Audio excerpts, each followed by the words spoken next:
So I have a theory, I have a belief that the more data we create in this world, the more storytellers we're going to need to help unpack exactly what this data means, right?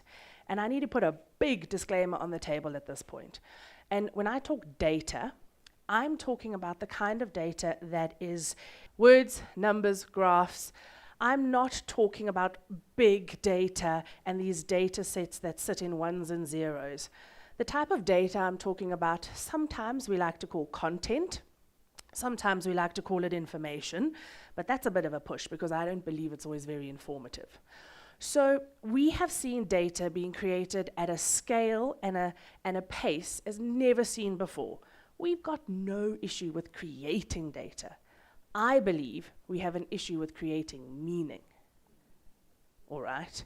We need individuals who can help decode all of this data, right? So here's another big fancy word, decoding data.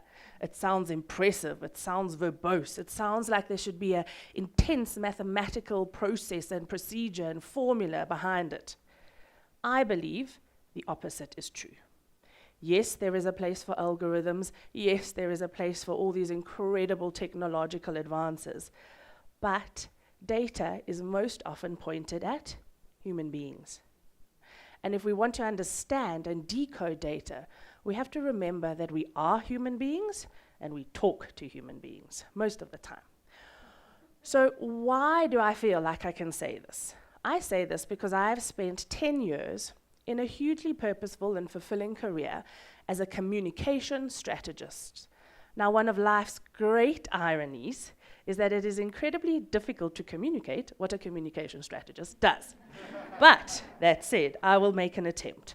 So it is often my job is to go into corporates, into governments, and sometimes into educational institutions and consume a lot of data. I'm talking PowerPoint slides, Excel spreadsheets, research papers, things people have taken incredible amounts of time and effort to produce. And I'm aware of that and I respect that. But here's a little something that happens in my life. Just before we're about to present, just before someone goes on to that full screen mode in PowerPoint, don't know if this has happened to anyone, you see a little thing on the left-hand bottom slide and it says 1 of 120 slides. And your heart sinks because you think, oh no, how am I going to remember this? What does it all mean?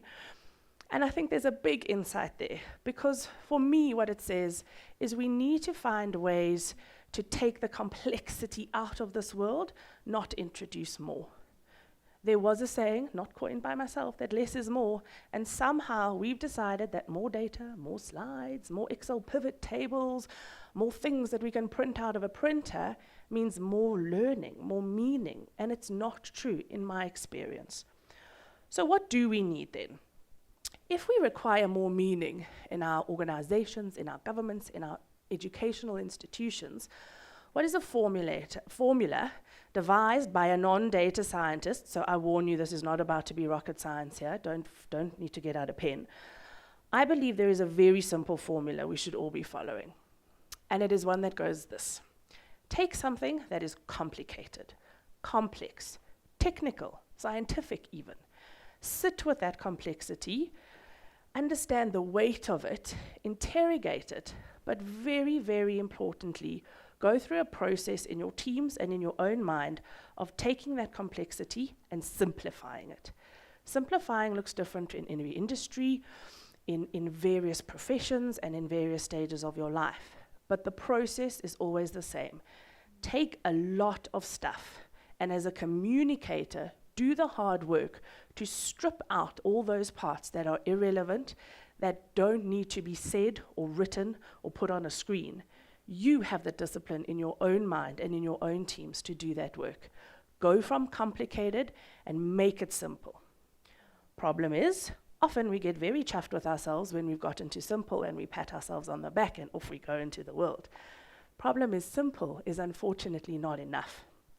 What people hold on to and where stories really come into play is when you go from complicated to simple to interesting. Interesting is something I can hold on to.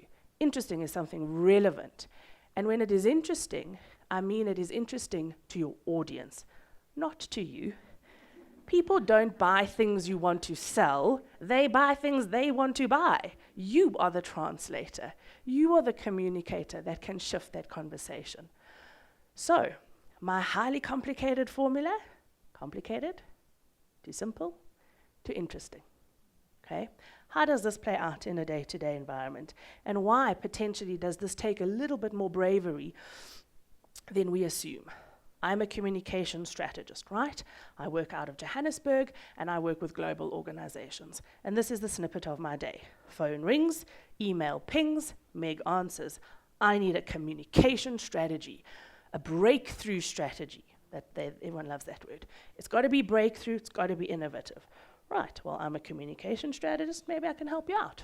We go, we have a cup of coffee, and I show them my credentials, and I go through all the stories, and then at the end I say, but here's the catch, guys. After 6 to 8 weeks of rigorous research, of unpacking all the data, of listening to as many PowerPoint slides as you can throw at me, of looking at the Excel spreadsheets, I'm going to give you a single story, maybe even on a single page. There's a bit of silence at that point. There's a bit of nervousness, because how could you possibly take all the stuff we've created and turn it into a single story? Well, you can, and you should, because people don't hold on to data. People don't hold on to the graphs. They hold on to what it means to them. They hold on to what they should do about that. Now, I'm not saying that you should just make up a story. There is a 6 to 8 week process that goes on. There are rigorous data points that go into all of this. But it is the output that is important. We have to put our ego aside as communicators and only present as the end goal or as the end output that which is meaningful and relevant to our audience. And there is the trick. So, if we've got a plethora of data in this world, and we've potentially got a formula for stripping out some of the complexity, let's talk about who should be doing this. Because when we talk about big data and we talk about decoding data, the guys who stick their hands up are guys that have done a job in actuarial science. They are the data scientists, they are the accountants, they are the engineers.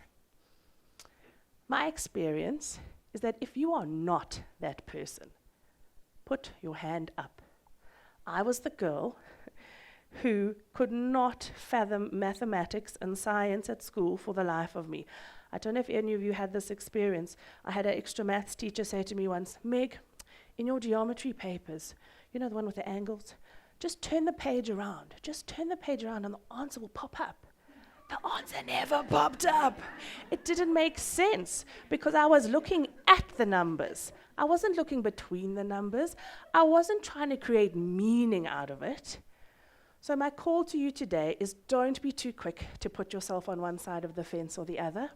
I've spent 10 years at the head of an organization who unpacks clinical, technical, complicated data, who sits with doctors, lawyers, engineers, IT individuals, and who interrogates that data, who says, come on guys, what does this mean? I received an email just this week that said it was addressed to the Chief Analytics and Data Officer of a large organization. And the person writing the email said, hi, colleague, I want to introduce you to Meg. She talks like a normal person. She can help us. Oh, that made my heart sing. Talk like a normal person. Talk like a normal person in a boardroom, in a place where you don't think you belong. Because we are all normal people. And even the big data sets in this world require normal people to make meaning out of them. My call to those doing the hiring in this corporates or in these governments or in these educational institutions, add a wild card to your team. Add the person who, like me, loves poetry and words and who can find meaning out of a simple sentence. Those are the guys you want, because they're going to question and they're going to put up their hand and say, excuse me, I don't understand. And that's actually what we need more of. And I think we've become so focused on creating data that we've forgotten to create meaning. And at the core of creating meaning is listening. Every one of us was born with the ability to consume data, to listen intently to the words people are saying, to the space between the words. Where do people falter? That's where the tough stuff is. Listen, listen, listen. And I promise you, if that is the core skill that we bring to our teams when it comes to taking all this complexity in our world, we will find ourselves in a place of meaning as opposed to in a place of data and complexity. Thank you.